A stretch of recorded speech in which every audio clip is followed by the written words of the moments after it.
Ole Miss Rebels. As Mississippi's flagship university, we dig deeper, see farther, work harder. We pioneered human organ transplants. We helped prove Einstein's theory of gravitational waves. We are conducting life-changing research that solves the problems of today. We are Ole Miss, transforming lives and the world. Hey, welcome to the POMcast with Stephen Willis. We're going to start in a few minutes, but I want to tell you to hit up our social sites, retweet, share, comment, like, do all of that stuff. It can only help us out and it'll make the show even better. But we're getting ready to give you a lot of good Ole Miss information, and I just thought I would tell you that because the POMcast is starting. Well, it's starting right now. Wait, no, that's a little early. It is starting right about now.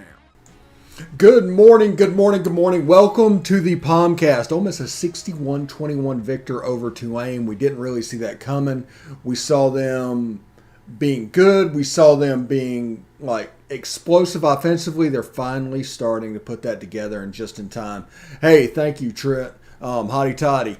And before we get started today on this jam-packed show, I do want to tell you about Travel and Cruise World, 1-800-330-7461. That's Travel and Cruise World, 1-800-330-7461. What I wanted to do with here is give you a resource down here. They can get you the same price as you can get online, so whenever you do that. But this will be a resource because these guys know the different rules that might be. Like masks are required indoors at Disney. They're not at Universal. They're familiar with what's going on the beaches. Hit them up. Also, go to bookatailgate.com. Big win, but bookatailgate.com has single game packages available for you, especially with Arkansas coming into town in 2 weeks or so, 3 weeks. They can help you out with that. They can hook you up with TV. They can pick up your catering. They can even store your tailgating gear, or they can rent you what you need. So go to bookatailgate.com and they can hook you up. That's bookatailgate.com, 662-701-1177. Also, La Terrain Watches, the official watch partner of the POMcast. Thank you very much for that. Basically, what you can do, you can go get a 10% discount by using the promo code POMcast.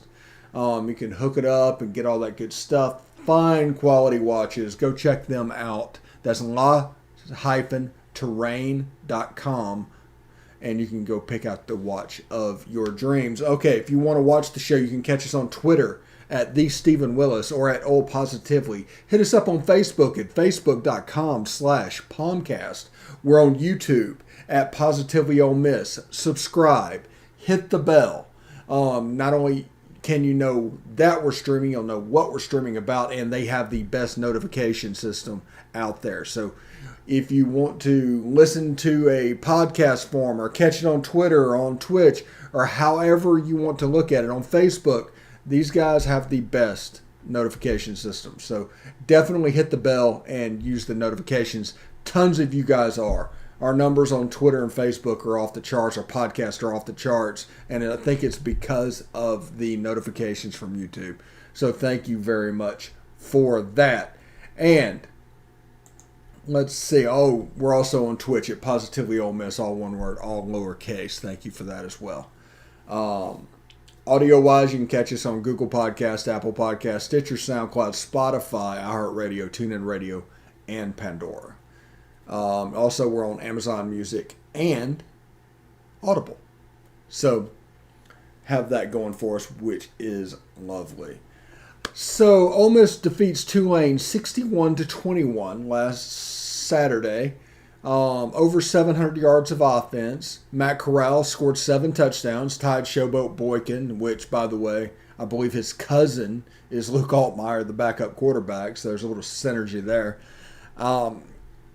The offense looked really good. Really good. Basically, what happened in that game is Tulane wanted to play back, and Ole Miss just ran it down their throats. Then Tulane decided they were going to try to take away the run, and that's when the passing game opened up. It was an absolute torturing of linebackers. We've told you for a year how this offense tortures linebackers and how they can't be right. And this is an example of that. This is what it looks like whenever they start spinning. Their head starts spinning, and there's not a lot they can do to even make it acceptable. And the offense went down 41 first downs, 707 yards of offense. I think Matt Corral had over 400 yards of total offense and 7 touchdowns. Jerry and Ely went over 100 yards. Deep balls to Jonathan Mingo and Braylon Sanders because they were in their scheme. They wanted to take away the run, so that opened up the deep ball, like we've explained over and over and over again. And it was just really interesting and really good to see. And Matt Corral is playing at a different level. He's a different dude. He's hit. I've mentioned after the first week that he looked like Eli out there, and he does look like Eli out there. He's completely in control. He knows everything. It almost looks like he knows what the defense is doing before they're doing it. But I noticed something after the Tulane game, and that is that he kind of has reminded me of Joe Burrow during that special 2019 season at LSU.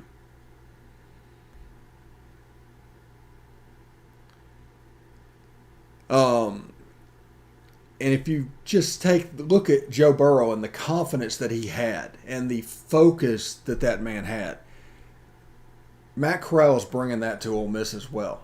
Not saying that Eli didn't have it, not saying any other quarterbacks didn't necessarily have it. I'm just saying that kind of reminded me of that. The story of Matt Corral turning all the TVs off in the team room during the delay because he was worried about the focus of his guys is very Joe Burrow stuff. And the offense is starting to look like that 2019 LSU offense. And it starts and stops with Matt Corral. Now, I'm not saying that this offense would not be good. If Luke Altmaier was put in today, God forbid, this offense would be serviceable. But it would not be to the level it is right now. You have an experienced person at the controls of this that knows the ins and outs of the defense, can identify the defense while going through his pre-snap progression. He has help in the booth to get him in the right plays. It's absolutely amazing. It really is. And people need to enjoy this. Everybody talking about, well, this could happen or that can happen. That's fine. Enjoy this. This doesn't always happen. There's a little bit of a specialness that has come from this. And also, God bless Corral for going through. Everybody knows he was an immature guy as a freshman, as a sophomore. That Rich Rod year, it was a disaster for him. And then that spring, he decided that he wasn't going to do that anymore, and that he was going to basically become the guy that he is now. And then Lane Kiffin came in, who is a master of giving somebody confidence. That's probably Lane Kiffin's better gift, is the ability to make players confident. And if they are confident, they're going to go out and play hard, they're going to play fast, and the coach, they're going to pick up the mindset of the coach, and they're just not afraid of anybody. They're not going to defer to anybody. And we'll get onto that when we start talking about Alabama in the second segment. But in the first segment here, we're talking about Tulane. Yeah, I think we got a little bit of a break time here, and we're going to do the post-game sound and everything, and then we'll come back and close up thoughts on Tulane and get ready for Alabama as we get ready for a bye week this week. And in the second segment, we got the lines for week 4. So we will do that as well. But we'll be back after that. From Oxford, on Mississippi. Hemingway Stadium, Oxford, Mississippi. Tonight it is the home opener for the number 20 Ole Miss Rebels. Brand change. Tulane taking on number 17 Ole Miss after a weather delay of almost 2 hours. Last year against LSU, a couple of touchdowns. Matt Corral On the ground, Parrish. The throw complete, Inside the 10, touchdown. end zone, They just keep touchdown, hooking up. That's Rebels. Dontario Drummond, his 7th consecutive game with a touchdown catch, and Ole Miss strikes first. Tanner is back in. Quarterback draw. Quarterback goes in motion. Touchdown, Matt Tanner. Corral. He is stood up and dropped. Chance Campbell on the tackle. And Ole Miss will turn Austin Peay over on down. Corral will try the quarterback draw again. Makes a man miss. Inside the 5. Into the end zone. Scooped up by Touchdown, Ole Miss. Matt Corral. Sam Williams takes it into the end zone. A defensive touchdown.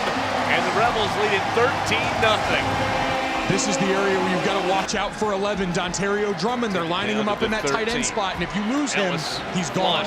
Trying to make Drummond is up. I'm not throwing without Vaught Hemingway Stadium, really Oxford, Mississippi. Tonight it is the home opener for the number 20 Ole Miss Rebels. They welcome the Austin Peay Governors from the Ohio Valley Conference to town. So proud of the guys how they did that. Wish we didn't have a bye. Against LSU, We're playing so well, but it Matt is Corral what it is. on the run, the throw, complete, a touchdown. They just keep hooking up. That's Dontario. All right. We're going to get out of that because my computer is messing up and bleeding in Austin Peay stuff. That is what you heard. That is ridiculous, and I need to figure out what is going on with that. So that is normally our post-game stuff. If I need to refresh that, Lane Kiffin was proud of his guys, of what he's done. He talked glowingly about Matt Corral. He mentioned the defense giving up 21 points, and a pick play was given up that was not called by the official that allowed the other team to score, and that really should be taken into account. And also, Jonathan Mingo talked about his role with the team and how he is excited to become, a good player and how he's incrementally trying to get better. Doesn't matter what he did the week before, it's what he did now. AJ Finley talked about how he's not pleased with the defensive performance tonight and that Tulane shouldn't have scored what they scored. That's an interesting thought as well. And let's see, Matt Corral talked about, he told a story about the focus thing at the beginning of the game and how that went through. And went on and he talked about, why he was running so much in the game and what they were doing. He was actually breaking down their play. I hate that y'all didn't get to hear that. So that was pretty great as well. I hate that didn't work because that was really good and I cut up a good piece of that. And I do not know why it's bleeding through. We'll find out. I think I need to delete the file and just start with a new file next time. I had it set up with a playlist and everything to where you can just go to me and everything. And it just didn't work out for whatever reason. But that game is in the books. Now, we need to turn the page to Alabama. And when it comes to Alabama, I think people need to respect Bama. Like 4 and 5 stars everywhere, elite players. Yes, absolutely. But there are too many games that are lost against Alabama when you walk in and see the helmet. It's all started. It's from over-respecting the opponent. It's from over-deferring the opponent. Because I am a firm believer. If you tell a kid all the time that the offense is too complicated and you can't pick it up, when he comes in, he will fail because he will believe you. No offense is so complicated that no freshman or whatever can run it. It's an ego trip by the coach. His offense is special. That's not exactly the case. The freshman can go out and run anything he can do as long as they are encouraged to do it and they're given the tools to succeed and they're not told over and over and over again that you can't make this happen, that this will not happen. There's no offense out there that is so complicated that a freshman can't pick up. But if you tell a freshman over and over and over again that they can't do it, eventually they will believe you every time. So whenever a team like Alabama comes on the field, yeah, they're a good team. But if you hear over and over and over again how great of a team they are and what kind of stress they're going to put on you and all these great players and Nick Saban's on the sideline, eventually the players will believe you. And they will see Alabama as some kind of unbeatable foe. And you saw against Florida last week. Alabama jumped up 21-3. Like that. And it was because Florida was over-deferring and they didn't believe they could happen. But once they started running the ball and kind of getting into the game, they figured out, wait, we can do this. We can play with these guys. We can play with these guys. And they started to go, and they were 2-point conversions away from beating them. If it wasn't for that disaster first quarter, they would have beat them. I don't see Alabama as what we traditionally know Alabama to be. And I'll tell you about that, tell you about why here in a little bit. But we're going to take a short break. I think we're going to take a short break anyway. Computer's acting up today. That's weird. We're going to take a short break. When we come back, we'll talk about why I believe Bama is gettable and what do I see from Bama, like officially, like what they're doing. This is not the same Bama team that was coached by Sark. This is not even the same Bama offense that had Tua with Mike Loxley and those guys. This is a different type animal. So if the defense is going to struggle like they did against Florida, because Florida hit them by running tight ends and wide receivers into spaces vacated by linebackers. It's our playbook with that. They might have done it a little bit different way, and they might have got there with different formations and different concepts, but the attacking of the space behind the linebackers is something we've made our living on. Of course, this last game, we did a lot of work on the outside, so it should be pretty interesting to see. But we're going to take a short break, and I'll tell you exactly why Alabama is not what they used to be. Stick around.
All right, welcome back to the show. I'm Stephen Willis, your host here on the POMcast. And Trent says, we're a good running and passing team. Try to stop one and the other one comes available. Exactly. We told you guys for a year that this offense is designed to punish linebackers. If they come up and they play the run, they're going to be hit right behind them for the pass. It's just a replace play, and it's just because it's happening in the middle of the field, people lose their mind a little bit. So this Alabama offense is not the same as last year's Alabama offense or the year before's Alabama offense, any of the Sark offense, any of the Mike Loxley offense, and any of the Lane Kiffin offense. Let's go back. This is closer to a Doug McElwain style offense. Still good. They're doing great stuff, and there's elite players all over the field. There's 4- and 5-star players everywhere. So it doesn't matter what they do. Really, there's going to be the potential for something great to happen, for something big to happen, just because of how talented they are. I mean, that's the machine they've built. Good for them. But this isn't the dominant offense that Mac Jones ran last year that took them to a national championship. This isn't the dominant offense that Tua was in charge of before that. This isn't the dominant offense that Lane Kiffin basically invented, that made Jalen Hurts into an NFL quarterback. This is not that offense. Like I said, this is more like Doug McElwain. It's very, very pro-spread in what they're doing. And I can see why they're doing it. I mean, I understand why they're doing it. They have such great players. But you'll see a lot of flares to the running backs outside. You know, we did that last year, obviously, but there's no Najee Harris, whatever. But it's designed, the plays are designed to get 4 yards. This play is designed to get 4 yards. This play is designed to get 7 yards. And if you get more than that, bonus. But I haven't seen many plays like, hey, this play is designed to score right now. I don't care that we're on our own 13-yard line. There was a bust against Miami that allowed a player to score. That they blew the coverage and there was just a wide open receiver running down the field. That's not what I'm talking about. I'm talking about the stuff with Tua and Mac Jones and the way they ran. Now, it helped that they had Devontae Smith and Jalen Waddle, and maybe their wide receiver core makes this a little bit lesser than what they were. Again, not saying their wide receiver core isn't great. It's 4 and 5 stars everywhere. It's elite players. But it's not Jalen Waddle and Devontae Smith. And it's certainly not Jalen Waddle, Devontae Smith, Jerry Jeudy, and Henry Ruggs. I mean, good players, but they're being utilized different. You see a lot of sets where they're running 2 tight ends. I think Billingsley is starting to get involved. I expect him to start getting really involved right now because he's a matchup problem. He's a legit matchup problem. They have elite players all over the field, but he is the special one. And he will make other players around him better if they're used effectively. Do I have confidence in Bill O'Brien to do that? No, I do not. Bryce Young, he is doing better when you blitz him than when you don't blitz him. I think he's averaging 8 or 9 yards per pass when he's blitzed. When he's not blitzed, it's closer to 6. That's interesting, especially against a drop 8 team. It'd be interesting to see what DJ Durkin does with that. But as we saw, Florida started to affect him. Good player, great player. All players can be affected. If you want Tom Brady to look like an average quarterback, get pressure. So if Ole Miss can rush 3 against Alabama and get pressure, which sometimes they will, sometimes they won't. I mean, it's just the way it is. But if Sam Williams can have a day and do that, Ole Miss will win the game. Period. But I have a feeling it will be a situation where pressure is going to be a little bit harder to come by because there's talent on that offensive line.